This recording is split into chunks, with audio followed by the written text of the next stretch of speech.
자, 이런 겁니다. 그래서 사용자는 논리적 관점, 물리적 관점인데 논리적 관점은 뭐냐면 우리가 엑셀을 열어서 저장 이렇게 안 해도 된다는 거예요. 옛날처럼. 즉 내가 직접 엑셀 들어가서 이렇게 저장하는 거를 옛날 방식. 어떤 데이터베이스에 직접 들어가는 거죠. 근데 그게 아니고 우리는 지금 중간에 뭘 뒀어요? 데이터베이스 매니지먼트 시스템이라는 관리 시스템을 둬서 야 이거 좀 저장해줘.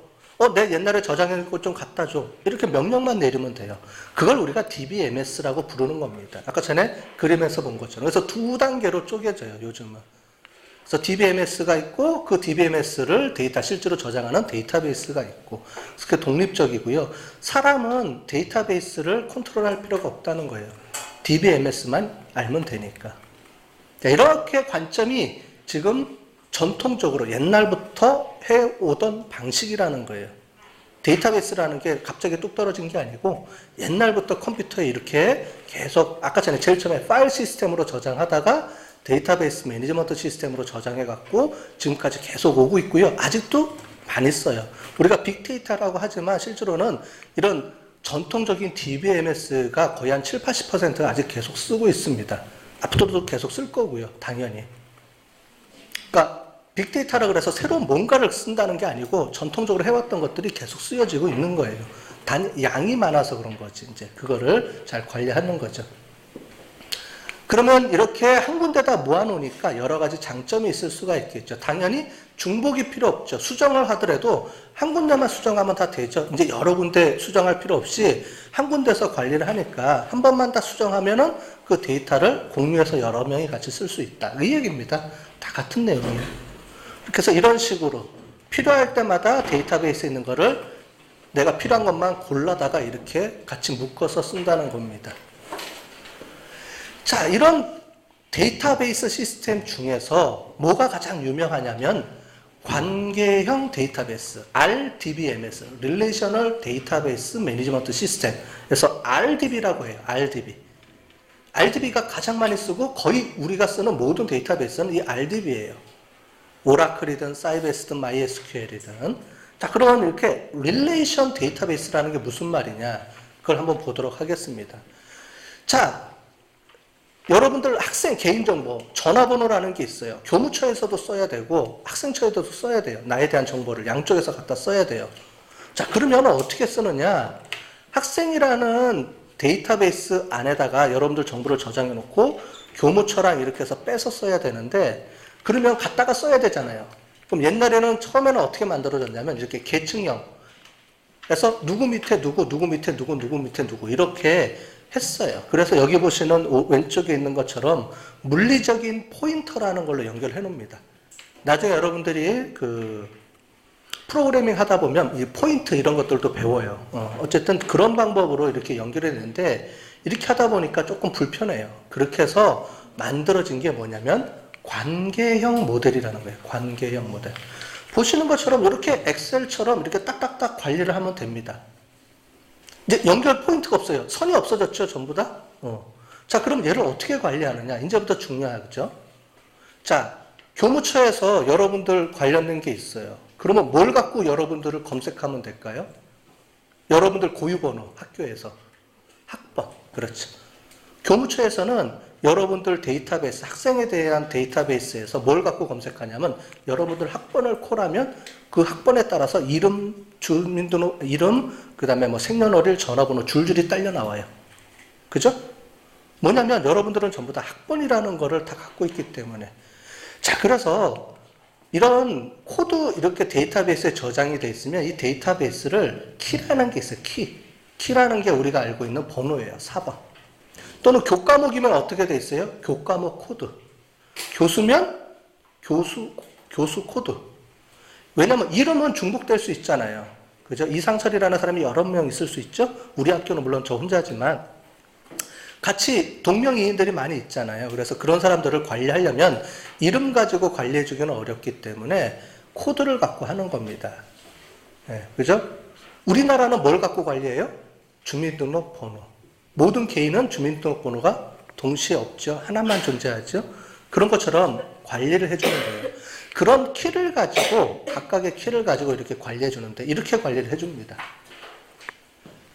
자, 이렇게 두 가지 테이블이 있는데, 자, 위에는 공급자예요. 공급자 번호가 있어요. 이 공급자는 누구고 어디 살고 이렇게 쭉 저장이 되어 있습니다. 자, 그런데 부품은 하나의 공급사에서 부품을 여러 개 갖고 올 수 있겠죠? 여러 개 납품하죠, 우리 회사에. 그러면 어떻게 주냐면, 부품 번호 이렇게 쭉 하는데 제일 끝에 뭘 저장만 하면 되냐면, 아, 이 부품은 어느 회사, 어느 공급자 번호가 갖고 있다라는 걸 딱 저장해 주면 됩니다. 왜냐하면 이름은 중복될 수 있잖아요. 여러분들도 관리하는데 여러분들 이름 갖고 우리가 학교가 관리를 못하죠? 다 학번 가지고 관리해요.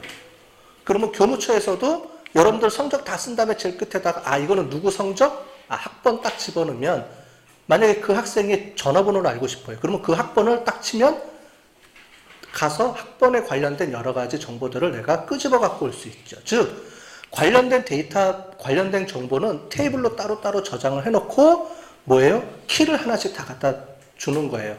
그러면 내가 필요하면 그 키를 갖다가 콜만 하면 거기에 관련된 정보들이 계속 딸려 나오겠죠. 이런 식으로 관리하는 게 관계형 데이터베이스. 즉, 키라는 걸 이용을 해서 관리를 하는데 두 가지 키가 있습니다. 하나는 주키, 프라이머리 키라고 부르고요. 영어로는. 하나는 외래키, 포린 키라고 불러요. 주키는 뭐냐면 내 정보에 저장되어 있는 거. 포린 키는 뭐냐면 그게 다른 데서 사용하는 거. 다른 데서도 내가 관련된 정보를 그 키를 갖고 계속 콜안서 찾아간다 그랬잖아요. 이렇게 두 가지가 존재하는 겁니다.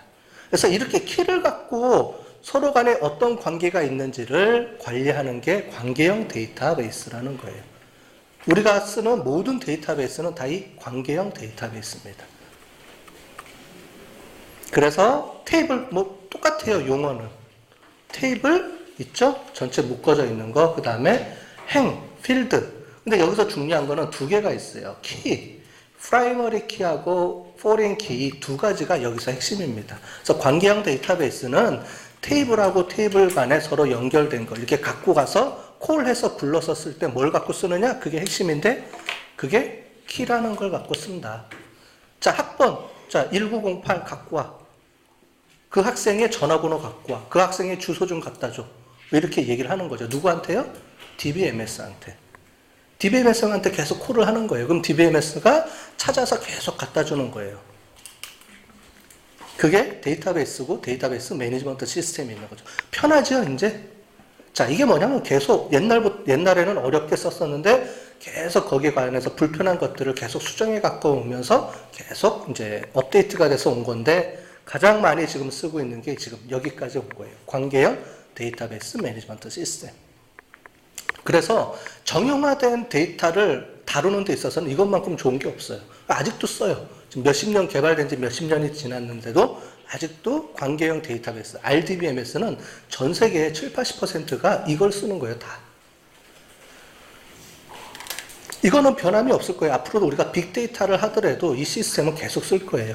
여기에 추가로 여기서 저장 못하는 것들을 우리가 따로 뽑아서 쓰는 게 우리가 알고 있는, 그러니까 우리가 앞으로 배워야 될 NoSQL이라든가 이런 다른 빅데이터 관련된 데이터베이스가 새로운 개념으로 만들어지고 있어요, 지금.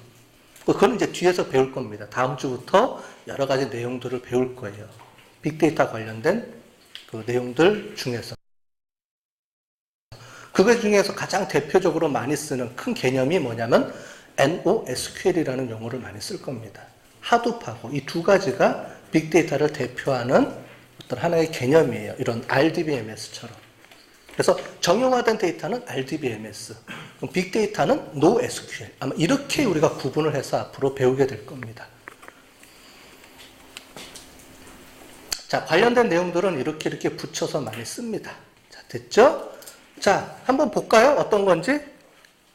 되게 어려운 것 같지만 이거예요. 여기가 MySQL이라는 하나의 샘플입니다. 이거는 이제 PC에서도 작동을 해요. 똑같이 프로그램이에요. 여러분들 우리가 워드, 엑셀 깔아서 쓰듯이 MySQL이라는 프로그램이 있어요. 그걸 깔면 돼요. 깔면 뭐가 설치가 되는 거예요? DBMS가 설치가 되는 거예요. 이게 DBMS예요. MySQL이라는 소프트웨어 안에 DBMS인데 어떻게 생겼냐? 이렇게 생겼습니다.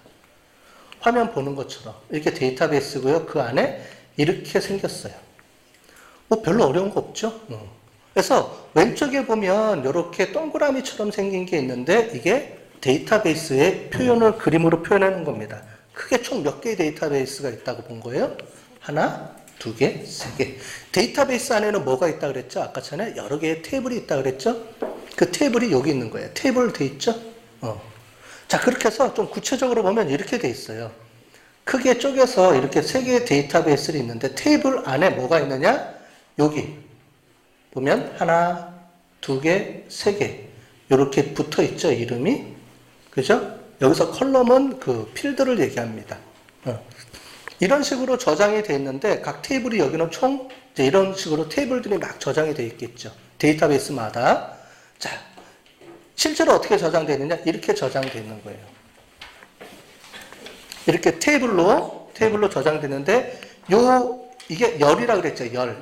열이라 그랬는데 데이터베이스에서는 열이라고 안 부르고 필드라고 불러요. 필드. 이 열을 필드. 행을 뭐라고 부르냐? 레코드. 그냥 공식 얘네들이 그냥 쓰는 거예요. 데이터베이스에서는 그러니까 열을 필드, 행을 레코드 이렇게 불러서 쓰는 거예요. 자, 그런 식으로 어쨌든 이렇게 저장이 되어 있습니다. 이게 실제 저장되어 있는 거예요. 데이터베이스에. 자, 이제 이렇게 관리를 해주는 거예요. 관리를.